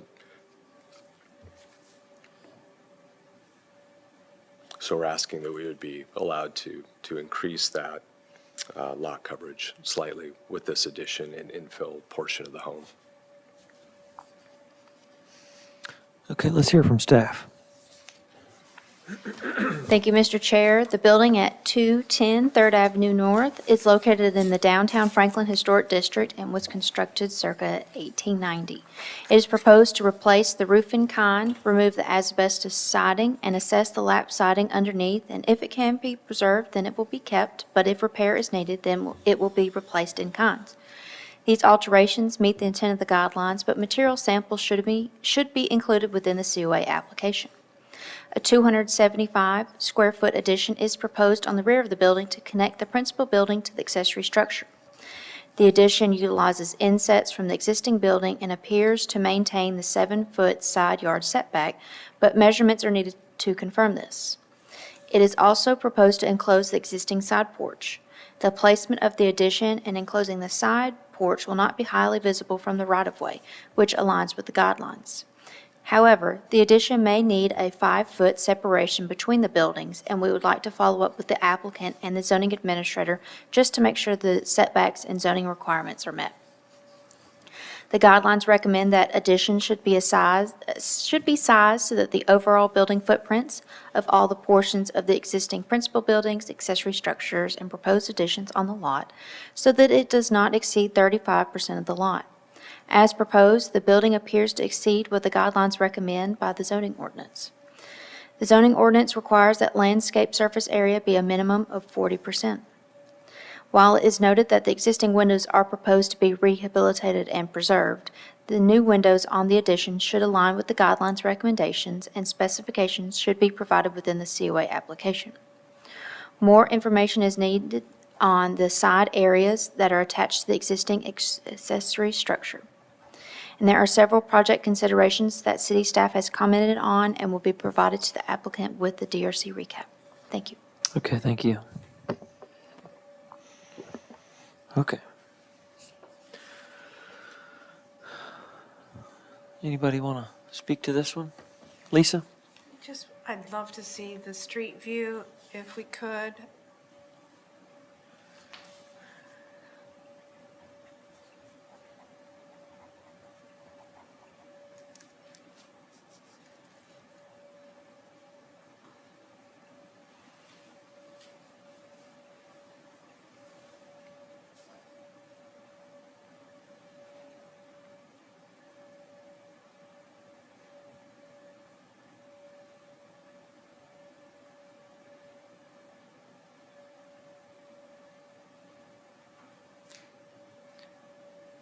So the addition would not really be seen from the street view? That is correct. It'll be in line with the existing south wall of the home, and you would not see it project at all, especially with the existing fence and hedgerow that's there. I mean, just for an initial review, the plan makes a lot of sense in terms of what your idea is to connect the two buildings. And again, the fact that you want to save the windows is a very good thing. The existing south elevation, of course, nobody has ever been able to see that from the street. Nobody has any idea, I guess, how run down it is. So would that require a demolition permit for some of that, or? There is an existing porch that exists, and we would need to demo a portion of that to rebuild what's there.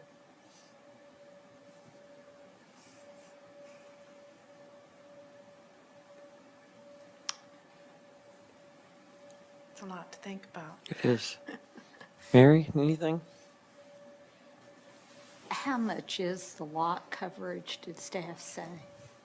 So it was provided, let's see, that the existing lot coverage is 38.16%. Well, the existing lot coverage is 38%, and it's proposed to cover 43%.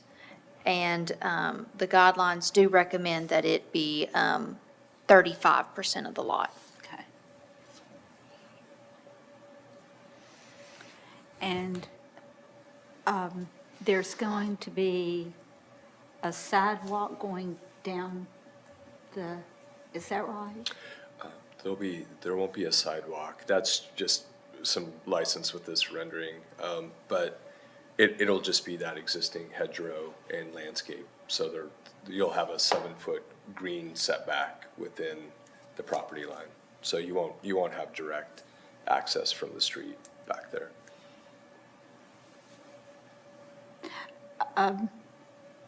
Okay. Isn't there Are a fence those on that side? concrete? There is a fence on that side, yeah. This was just a cutaway view to give you an Yeah. idea of the addition portion. And then are those going to be concrete steps? Those, and I'm sorry for any confusion with this particular Mm-hmm. rendering, we won't have steps to my knowledge on that side at all. Okay. It'll just be landscaping behind that monument sign Gotcha. that exists, yeah.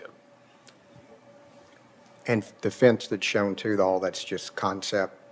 There wouldn't be a fence, Where there's existing fence, that'll be maintained as well. because it's showing one, it looks like it would run perpendicular to the existing fence to the house. So there won't be a section that goes in between there. Which portion, Brian? are you It's at referring the, to? right below the steps. That's shown on the rendering. There's a little, looks like a fence that would be perpendicular, that would run from the Oh, facade of the house the house back. No, that portion, to my knowledge, would not be there either. It would just be on the property line itself. Okay. The comment I would make on the addition is that, and it would help you some with your lot coverage, is that it needs, to me, it needs an offset from the main house. So from the main, where that gable is, if I'm thinking about that right, yeah, where that gable is, that addition comes all the way out to the corner board. And if it had an offset where it's offset off of that part of the house by at least, I'd say, a foot, then it would come closer to meeting our guidelines for additions and help you some on that lot coverage. Okay. I wanted to comment too, I think you've done a good job on the windows that you're showing on your addition at the rear with your 4/4. And that was so typical of these houses. You saw the 1/1 in the front of the house, and in the back part of the house, they're 4/4. They were cheaper windows. So I think you've done a good job in mirroring what's on the other side.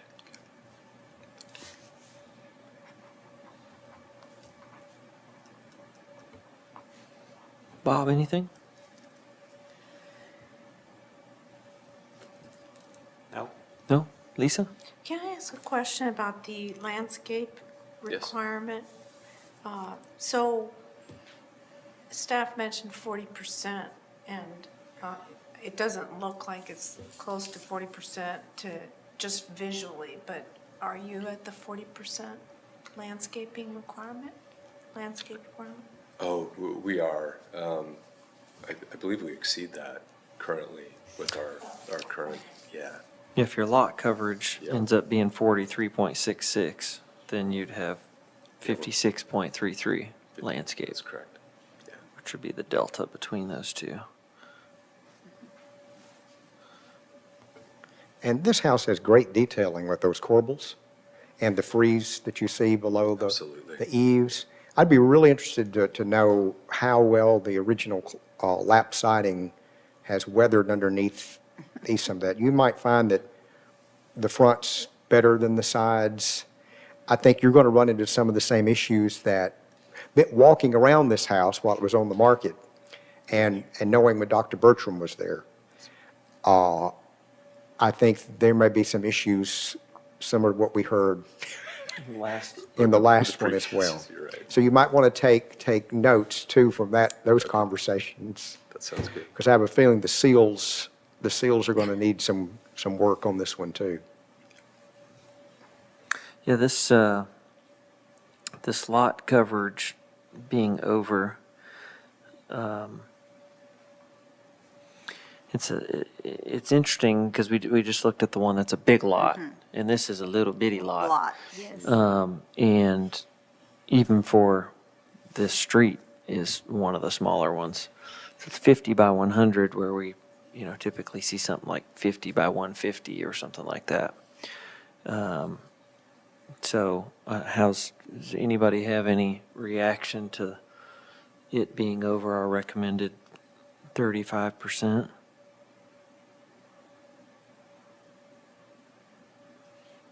Well, I'd like to see what happens whenever you try to reposition maybe to get that offset, how much it reduces that.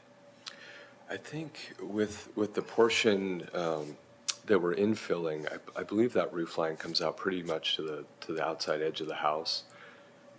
But maybe we could, so you're saying that one would need to be inset rather than the proposed? I guess that would follow suit with whatever inset, because those would align then down the side of the house. So we're talking about on this elevation, well, when I look at your rendering, that roof line, in fact, the lap siding looks like it's just right behind the corner board. Right. So that's really no offset at all. So if we pull that all in, all the way through the proposed as well, that might win. But is that the location of the, I'm going to say wall, even though it's a porch, is that the location of the wall as it exists? And you're just enclosing it? We're just enclosing it, correct? Oh, is that what it is? So You're that's just enclosing? existing, that chunk, but it's not enclosed right now. And does the roof line like that, does it lap up on top of the original roof? I believe so, but we're proposing having to raise it slightly just to get some increased head height to make it functional in that area for an office space. So, but it does frame into the existing roof. So, so it frames right into the existing roof and then makes an angle up. It doesn't tuck underneath the eave. I'd have to revisit that to see for certain, Brian. That would be interesting to know.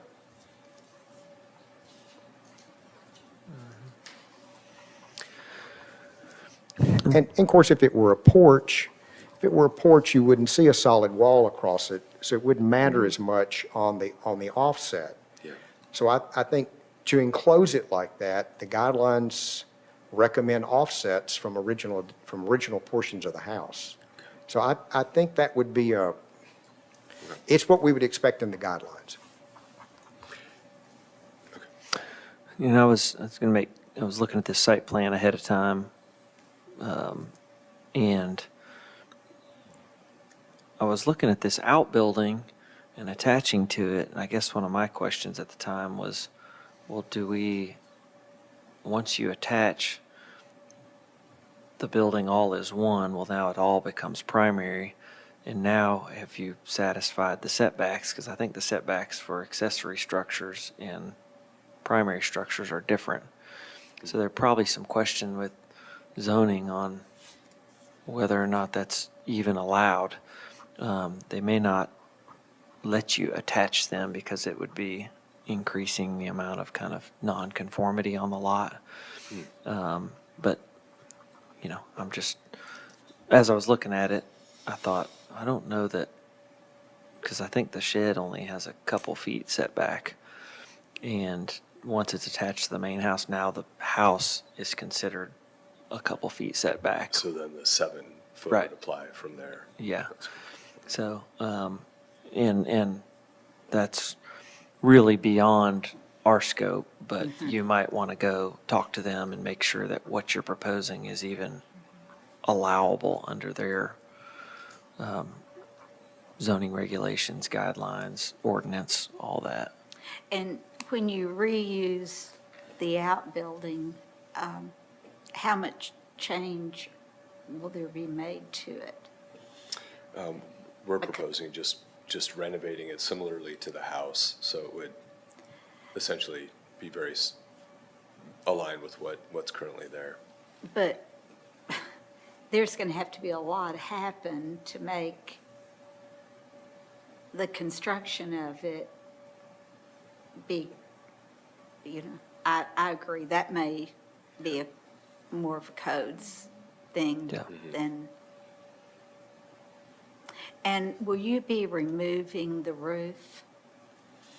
We're going to be repairing the roof. Repairing, So, okay. yeah, Getting new roofing. re-roofing and weatherproofing. Okay. Anything else, comments on this one? Just, the more I think about I don't know if you call it a shed, but anyway, the original structure, that you're butting up a new structure to it, there's just something inconsistent about those two. And regarding what Ms. Pierce was saying, it really, it robs it of its authenticity, I think, too, because it's attached to this new part. That's all. And speaking to that, I mean, after walking around the property, when it was up for sale, that shed is in deplorable condition. It is, it is. I don't know how, It needs some how help. you're going to save any hard portion of that shed at all. Is it old? And I, that's- I can't tell. I'd have to look at a Sanborn map. I mean, it was, It's not new. what does it got, masonite on it? What does it have on it? Just plywood? Is it just plywood all over it? Sean, do you know what's on that currently? That's a great question. Yeah, I'm working with the federal government, the Historic Preservation Tax Credit. Come on up here so they can get you on the microphone. Yeah. So I'm working with the feds on the Historic Preservation Tax Credit for this property. So not only touching the outside, but also the inside to restore it as much as possible. And as part of that, I went back and pulled the initial applications for this historic district. So in the 70s-ish submission, it shows as a map that was submitted along with the previous Sanborn maps, there has been an accessory structure on the property, but it's not visible there in that location as of that 1970 submission. Okay. So at that 50-year mark, it wasn't present then. It was on the left side, or there was a shed on the left side. So my assumption is it was built sometime probably either late 70s, early 80s in terms of construction of it. So I don't really see a lot of historic construction in it, but obviously we'll defer to you all on that. Yeah.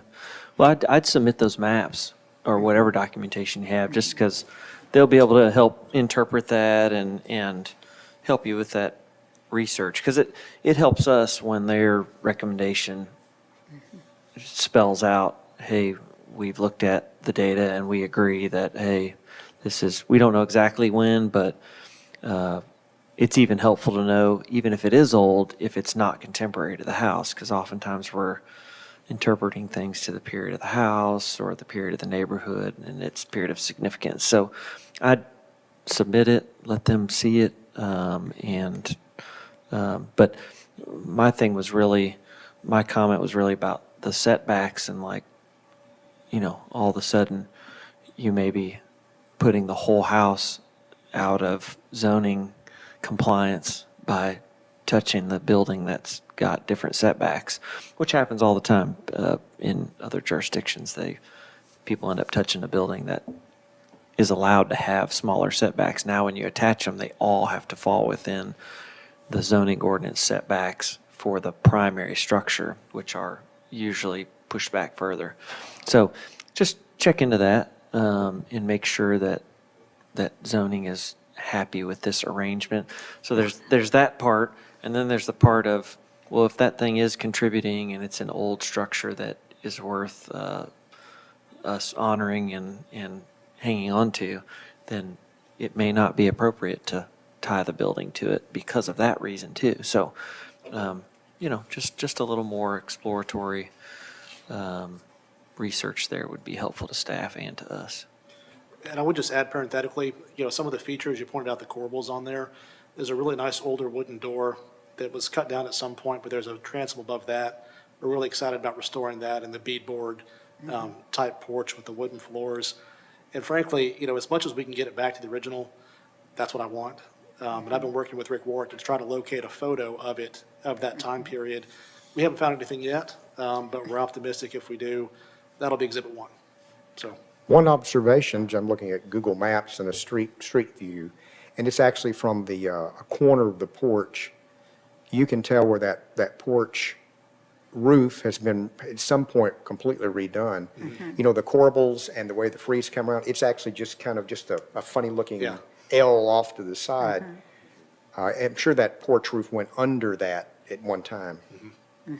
The other side there to your right. That's what I was Yeah. wondering, if you're doing extensive work on it, it would be nice to see that feature come Restored. back. Yeah, because that is part, I'm sure that frieze went all the way around where the porch would have been, where the roof. Yes. And that went right under that frieze. Yeah, the porch roof would have been a little shallower and set underneath the fascia of the original main roof line. And there's the evidence that it was that way at some You point. can kind of see, I mean, it, Yeah. I mean, call it But- good news, call it bad news, but when we take the roof off, we'll be glad to do that. See what's Yeah. under there anyway. Yeah, bring that proposal. We have approved that type of arrangement before. Yeah, you don't have to do it. I mean, it's not something you're required to by We'd the love for you to. guidelines, but because it's existing. But I mean, if it was something you wanted to bring back, it's something we could actually entertain. and tax credits have a extensive review process, so They do. You know, interestingly, working with the state, they didn't seem that familiar with the Franklin Historic Commission, which makes me wonder if anybody here has done that recently.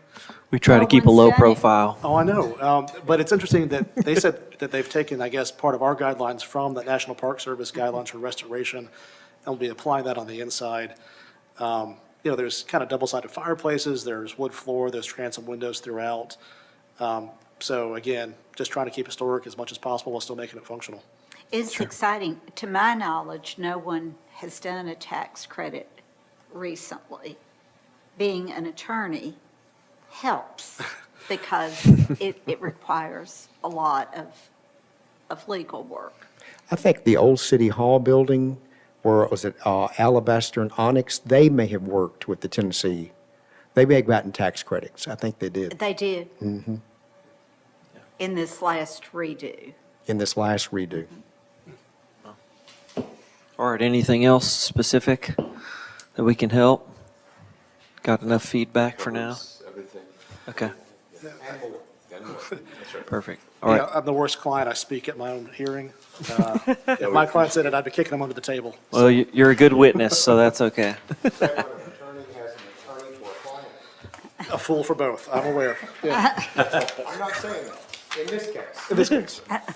All right, thank y'all very much. It's going to be great. Yeah, it's very exciting. Let's go to staff for some announcements, please. Thank you, Mr. Chair. The deadline to apply for the upcoming historic zoning meeting, I believe it's the January 12th historic zoning meeting, is this upcoming Tuesday, December 23rd. And we would also like to thank Ms. Lisa Marquardt for her service and tenure serving on the Historic Zoning Commission, as this is her last meeting.